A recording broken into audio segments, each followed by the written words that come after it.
after 10 this beautiful Wednesday morning. I almost said Thursday. I did say Thursday. This beautiful Thursday morning. It's a beautiful day to be alive. It's a beautiful day to be sharing this date with you. It's getting a bit brighter. It was a bit darker, you know, we say a little cloudy, not darker, cloudy, wet this morning, and a bit cold. So as you go about your day, please make sure that you are safe, make sure you're carrying an umbrella, make sure you're doing all the things to make sure that you are not beaten by rain at all, because we are officially in the raining season. My name is Femi Bambala, and this is Radio Doctor on Women Radio 91.7 FM, Nigeria's first and only radio station for women and their families. Radio Doctor is Nigeria's first specialized health program where medical doctors consult for free and advise you on women radio. This program airs 10 a.m. Mondays through Fridays, and today's program is proudly sponsored by TeleDoc, a secure digital platform that allows you consult verified doctors anytime, anywhere. And today's topic is one that it's a health condition that affects millions of people worldwide and remains a major public health concern in Nigeria. The topic is hepatitis B. And what makes hepatitis B particularly concerning is that many people can live with this virus for years without even knowing that they are affected, that being infected. They may feel completely healthy while silent damage is happening to the liver. So by the time symptoms then appear, you see serious complications like maybe liver cancer, liver cirrhosis, which may already have developed. So this morning, we have our radio doctor, Dr. Nantok Dakwak, a clinical microbiologist at Modibo Adama University Teaching Hospital in Yola, who will be talking to us about what hepatitis B really is, how it spreads, who is at risk, how it affects the liver, the treatment options that are available, and how it can also be prevented. Dr. Nantok, welcome to the program. Hi, Dr. Nantok. Hello, good morning. Good morning. We cannot see you. Can I be heard? Pardon?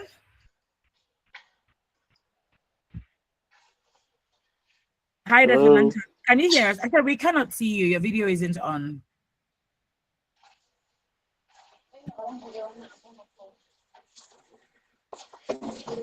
Okay, while we let you sort that out, how are you this morning? Welcome to the program.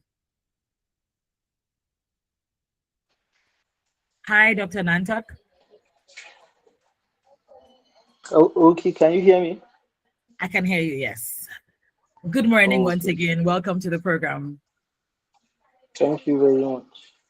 All right. Before we go ahead, we are live on YouTube at WFM 917, and you can listen to us on the go via our website, www.wfm917.com. Our phone lines will be open shortly, but in the meantime, you can send your text messages, WhatsApp messages, and voice notes to 0703 1756 537. Or 08155 917 917. Okay, doctor, let's start. What exactly is hepatitis B virus infection?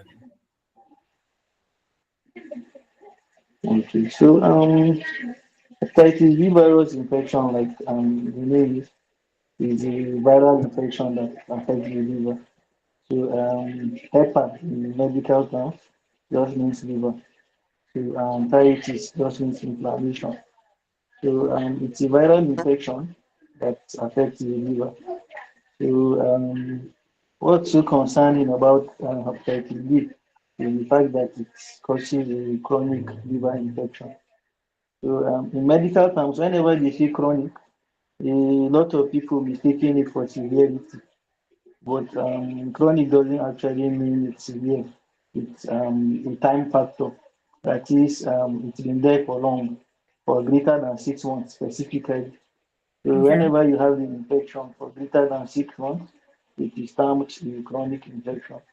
So it has nothing to do with severity.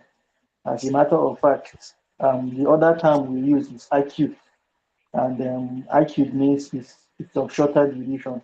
So in fact, acute could be more severe than when it is chronic. So what happens is hepatitis B chronic causes a chronic infection, that is a long-term infection of the liver. So there are actually five types of hepatitis viruses, but hepatitis B and C are the ones we talk mostly about because they are actually the ones responsible for causing chronic liver diseases. Mm-hmm. So, but today we'll be talking about hepatitis B virus specifically. Like you said, it's actually a disease of public health significance. It affects a lot of people. In fact, in Nigeria, they say over 14 million people live with this disease.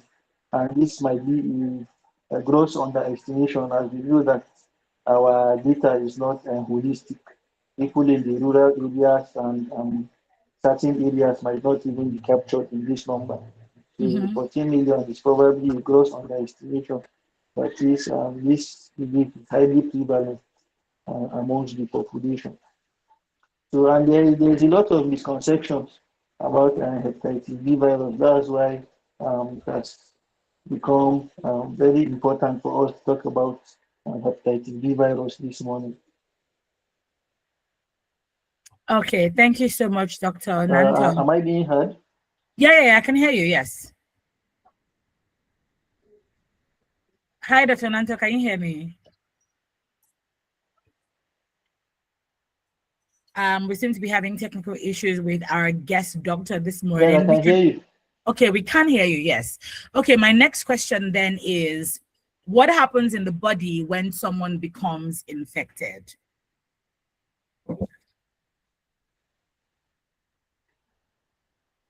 Hi, Dr. Nanto, can you hear me? Okay, so for most people, yes, I can hear you. So for most people, can you hear me? Yes,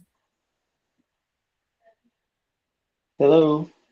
I can hear you. Okay. Yes, I can hear you. So for most people, when infected in adulthood, that is, as an adult, when you are infected, most of the people that get infected are able to clear up the infection. However, about 10 to 20% of people go ahead to have the chronic infection. That is, the infection would be there, lasting greater than 6 months. So, and most of the time, you will not come down with symptoms. That's another problem with hepatitis B. You will not have any symptoms at all. So most people that are infected with hepatitis B do not even know they are infected. So just a few number of people during the acute phase usually have symptoms and probably yellowish discoloration of the eye, and it even mimics malaria because most of Mhm. the symptoms in the acute phase usually mimics malaria. So you will not even know that you've been infected with hepatitis B virus. So, but then when this infection stays, it gradually damages the liver. So in the long term, at the end of the day, one of the complications people end up having is liver cirrhosis and probably hepatocellular carcinoma, that is liver Mhm. cancer. And it's actually what's responsible for mortality or deaths in patients with hepatitis B virus. So it stays in the liver and it will be killing the liver cells gradually. So the good thing about the liver is that once you have greater than 10% of your liver healthy, it will carry out its function properly. So the liver has very good reserve function. So it's when the liver is almost totally damaged, that's where you might begin to have symptoms. So your stomach will start swelling up, you'll be bleeding everywhere, your eyes will be yellow and all that. So by the time you begin to have symptoms like that, the liver is almost completely damaged. So hepatitis B usually causes damage gradually. So most people will not even know that something is happening. So All right, thank you. Thank you very much.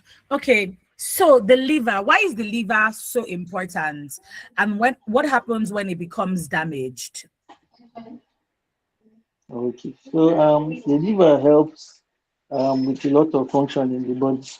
So what the food we eat, most of the nutrients when absorbed, they go to the liver for absorption, and the drugs we take, and most of the things we take in, the liver metabolizes it, and the liver also produces a lot of things that the body needs.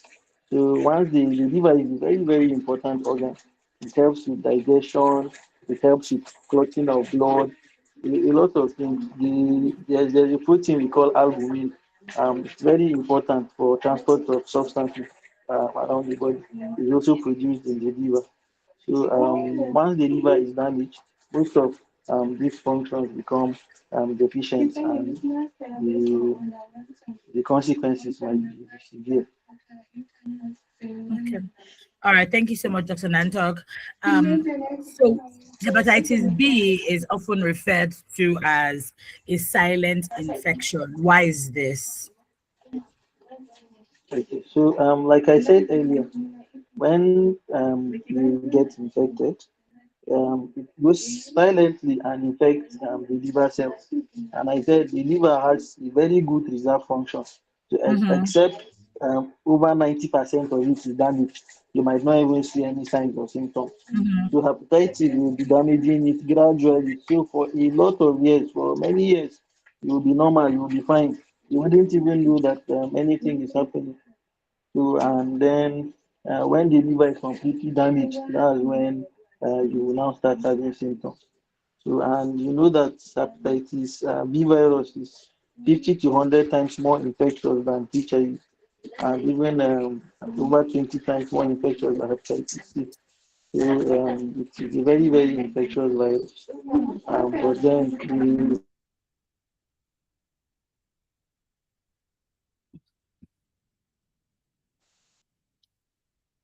Hi, Dr. Nantok. Hello, Dr. Nantok. You're muted.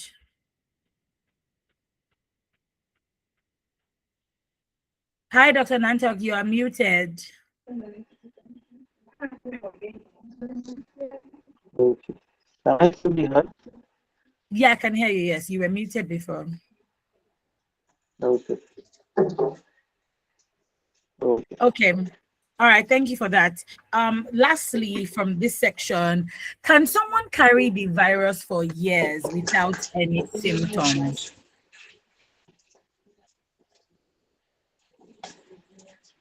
Hi, Dr. Nantok. Hello, Dr. Nantok. Are you here with us? Hello? I didn't Yes. get that. Yeah, I can hear you. Yes. My question is, can someone carry the virus for years without any symptoms? Yes, that's what I said. So you will carry the virus for years without any symptom. Hmm. Okay. Yes. All right. Okay. My next question for you is this. Is hepatitis B contagious? If yes, can it be transmitted from one? Obviously, it can be transmitted, but how is it transmitted from one person to another? Okay. So hepatitis B is highly infectious. Like I said, Mm, it's 50 to 100 times more infectious than HIV. mm, Because it is very stable in the environment. When it is on surfaces, it can stay there for up to 7 days, unlike hmm. HIV virus that after a few hours in the environment, it dies. Hepatitis is quite stable in the environment. It can stay for up to 7 days. So it is highly infectious, 100 times more infectious than HIV. So you can imagine. So it's very, very infectious. So All right. it's usually gotten from hearing shots most of the time, hearing shots, and then from sexual contact. You know, when you share fluid Hmm. of from transfusion. Getting from. So in the past, it was also gotten from immunization when a patient's convalescent serum is used for to get um, people immune to certain disease, but in recent times that is not usually the case because vaccines are thoroughly checked before they are distributed in the market. So, but blood and blood products, sexual contact, and then caring of shark um, is basically the most important ways you can get infected with this virus. All right, great, great, great. Okay, so sexual contact. So what about mother to child transmission? Does that happen as well? Because obviously, if you can get it through transmission, you can get it through mother to child transmission as well. Yes, it can actually be gotten through mother to child transmission. That's one of the most important factors in our in our setting here. So, but there are certain things you can do to avoid that, uh, the mother to child transmission. So the child can be immunized immediately after birth, and then there's an immunoglobulin that can also be given immediately after birth to hepatitis B and others. And the good thing is that the virus is not usually transmitted through breastfeeding. So that's the good thing about the virus. Same way. So obviously, I suppose that So same once with. the practices are good, then Okay. Thank you so much. So who should get tested for hepatitis B? so everybody is at risk. But then there are certain people that are at a higher risk Mm-hmm. of getting infected with this virus. So health workers, and then people that have relatives or family members that are Okay. infected with the virus, and people with multiple sexual partners. So they are more at risk of getting infected. However, Mm. everybody could be at risk. Everybody should get tested, So, right? Okay. yes. Okay. So And the good thing is there's there's a vaccine for this virus, so that's the good news. There's a vaccine for this for virus, the so virus. people can get Mm. vaccinated. And Right. All right. Thank you so much, Dr. Nantok. So when someone tests positive, are there other tests that they need to do or that are usually needed for them? Or is it just the what tests do they do and what other tests would they need? Okay, so the first of all, they can screen. I think that's the cheapest. The hepatitis B surface Okay. antigen can be done. However, there are those with occult hepatitis. B virus infection. So if you just do the surface antigen, that can be missed. So there's a test they call the hepatitis B panel test or hepatitis B combo test. So that's better. That can reveal, of course, hepatitis B virus infection. And then people that are immune, that is, people that are vaccinated. Because the fact that you are vaccinated doesn't mean you are immune. So some of these vaccines have poor quality, maybe Yeah. because of the cold chain and all that, in our environment. So you'll be thinking you've been vaccinated, however, you're not immune. So when you do Mm, the combo test, it will show if you are immune or not. So apart from just screening and doing the surface antigen, it will be good to do the hepatitis B combo test. So when you do that and you are positive and it is confirmed that you have chronic hepatitis B virus infection, then there are additional tests that will be done to see whether you qualify for treatment. mm. All right. Thank you so much, Dr. Nantok. Um, how do doctors then determine whether an infection is acute or whether the infection is chronic? Okay. So I told you that once the infection is there for greater than 6 months, then it's a chronic infection.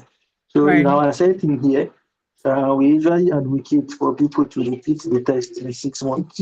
However, there's a test you can do to check if the immunoglobulin is IgG or Okay. IgM. So Okay. when you check the immunoglobulin and it's IgM, that means it's an acute infection, it's new. But when you check and the immunoglobulin is IgG, that means it's a chronic infection. So Okay. that's not readily available in our setting. Yes, so what we advocate is for people to retest in 6 months' time. When you retest in 6 months' time and you are still infected, it means that you have the chronic form of the disease. Okay. All right. Thank you so much for that. My next question is for people who want to know their hepatitis B status, or people who want to discuss their results privately, how can telemedicine help them? Okay, so you could get my teledoc link, and you'll be able to speak with me privately, and then Mhm. I'll give more details. Whatever questions you have, will be answered, and you'll be directed appropriately on the next steps to take Mhm. if you have the hepatitis B virus infection. All right, awesome.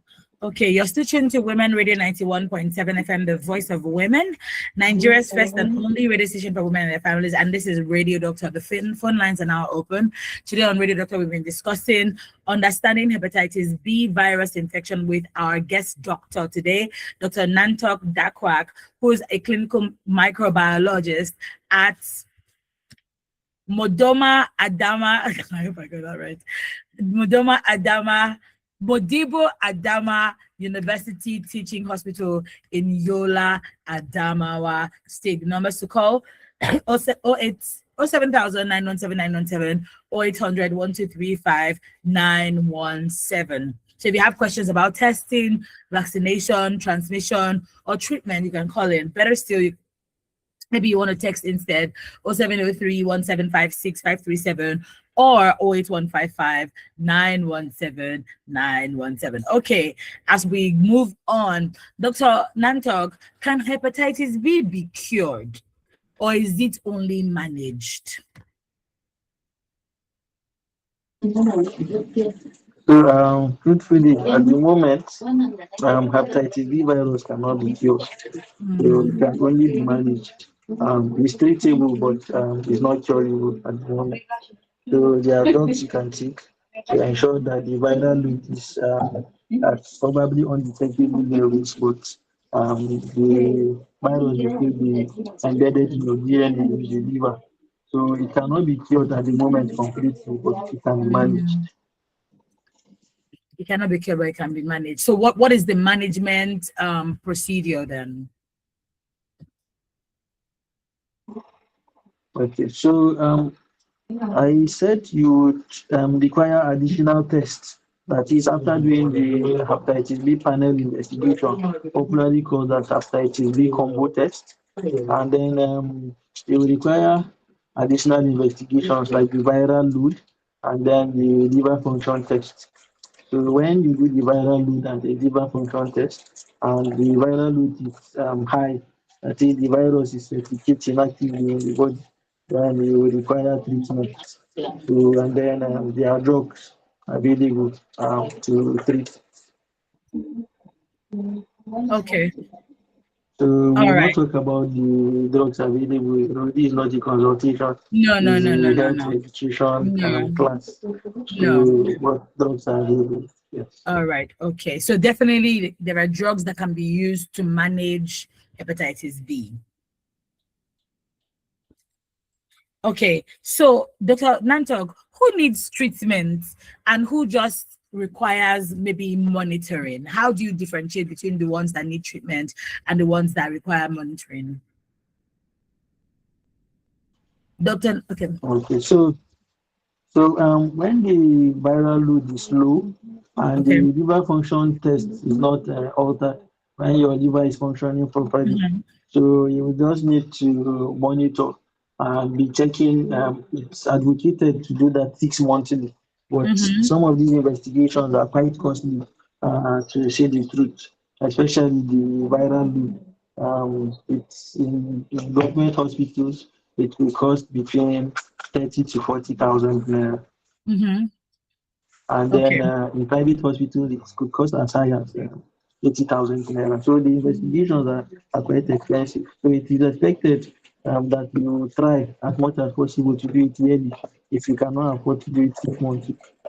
So with that, you'll be able to monitor the viral load and then your liver function if it's normal or if there's something wrong with the liver. Then you can commence treatment. Or if there's nothing wrong, then you can just continue watching. Okay. All right. Moving on quickly.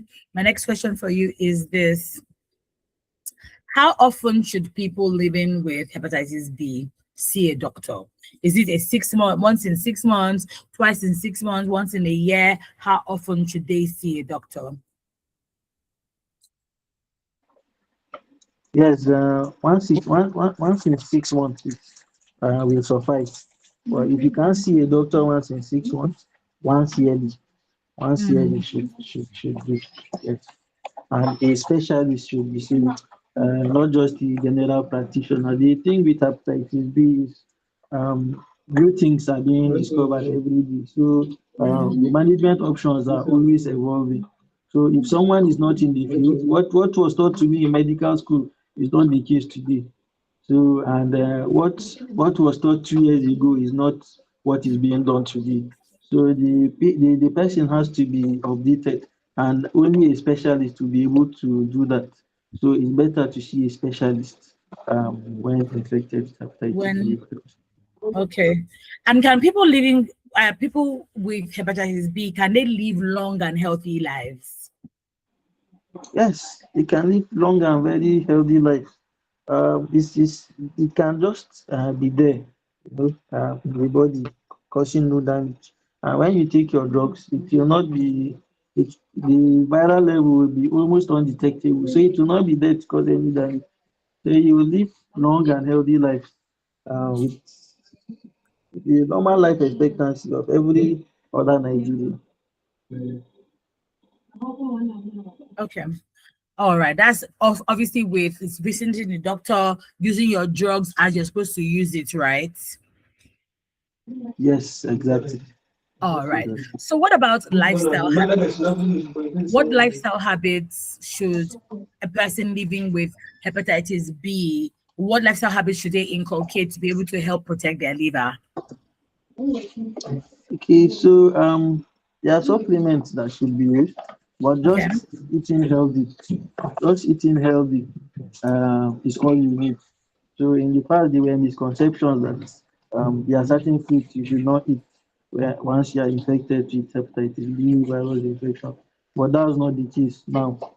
We just eat healthy, as much as possible, avoid alcohol and Okay. other herbal medications. Because, like I said, almost everything you take in is acidified in the liver. So when you overwork the liver, then it gets damaged faster.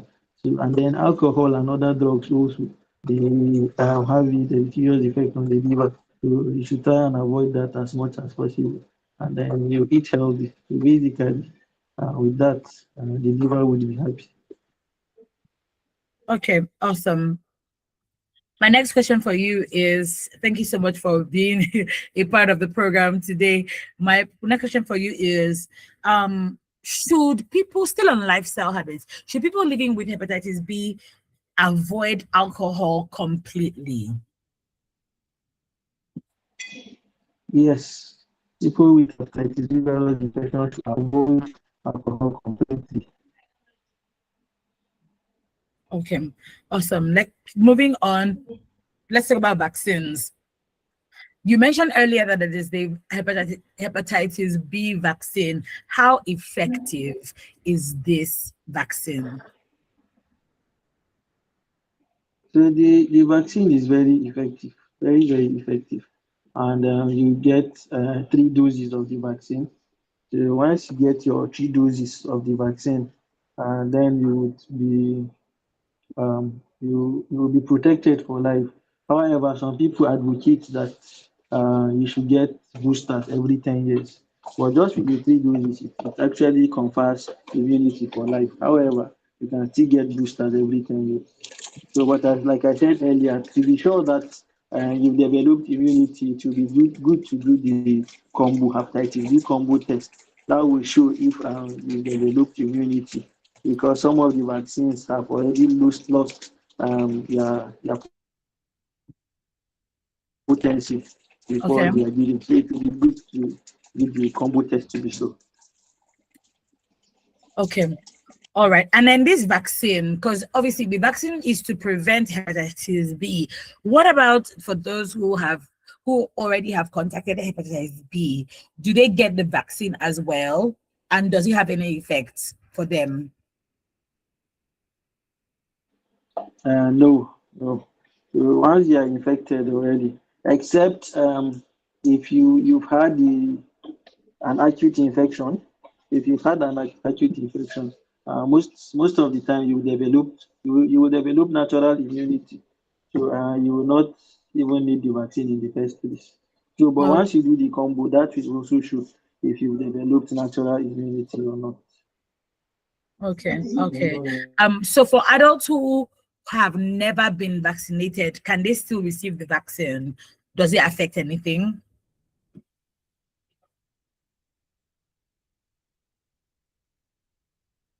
Hi, Dr. Nantok. Which sorry, I didn't get that. I said adults who have never been vaccinated before, can they still receive the vaccine? Yes, if you've never been vaccinated, you need the vaccine. You should get vaccinated as soon as possible. Okay. And So then, with that, you will be protected. okay. And for those who have been vaccinated before, is there any, what's the English word for it? Like, do you need to top up the vaccination, or the one time you get it is enough? So I said you will need boosters in 10 years. So the booster is the top of every 10 years once you develop immunity. But most studies show that the vaccine is even the immunity is for life. So, but just to be on the safer side, you can decide to get boosters. That is an additional vaccine every 10 years. Okay. All right. Thank you for that. So in a family situation now, what should family members do if someone in the household tests positive to hepatitis B? So it's just to get vaccinated. Other people should, once you are vaccinated, you will be protected. So other Right. people in the house should just get vaccinated. Okay. So it's not a case of maybe clean surfaces, isolate them, all those kinds of things. That's not No, applicable. no, no. People with hepatitis. No, no, no. So you can't Uh, get infected through hugging and close contact with individuals. right. No, uh, not even through kissing. So you don't get Ah, infected through kissing. So once oh, you get vaccinated, you are totally protected. So right. you don't need Okay. to isolate people with hepatitis B virus infection. Okay. So how can a country like Nigeria reduce the burden of hepatitis B? So it's to make vaccines available first of all, and easily accessible to individuals. And screening programs should be organized for individuals. And also the drugs should be subsidized, because some of these drugs, like for hepatitis B, drugs in Nigeria generally now are getting costly. And Yeah. these drugs are usually taken for life at the moment. So you take them for life. So they can actually subsidize these drugs so that people will be able to afford it once they are positive and they require treatment.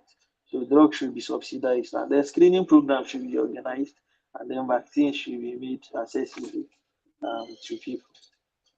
So with that, we'll Awesome. be able to reduce the burden. Okay, finally, before we go, my last question for you, Dr. Nantok, is what message would you like to give every listener? Or what message would you like every listener to remember Sorry, I about?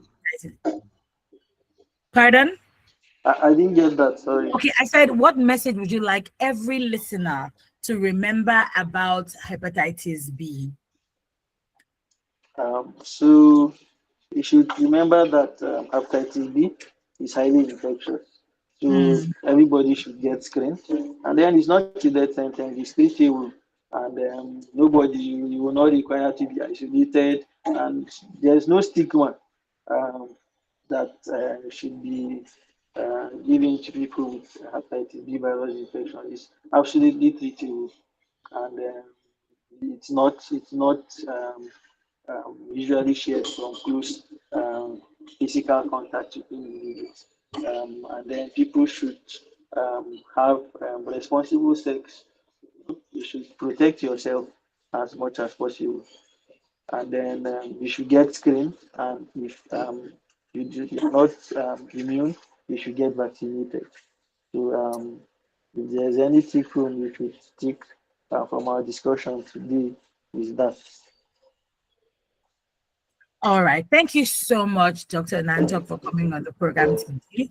If you'd like to speak with Dr. Nantok, like he mentioned earlier, please download the TeleDoc app so you can book a 10-minute or 30-minute session with him. Once again, thank you so much, Dr. Nantok, for today's enlightening conversation on understanding hepatitis B virus infection. If there's anything we've learned today is that Thank you once you are very much. vaccinated, you are good. Thank you so much and enjoy the rest of your day. All right. Thank Thank you you. so much for You listening too. this morning. Radio Doctor on Women Radio 91.7 is Nigeria's first specialized radio health program, broadcast Mondays through Fridays at 10 a.m. Join us tomorrow morning for another edition of Radio Doctor. My name is Fumi Bangala once again. Do have a healthy day.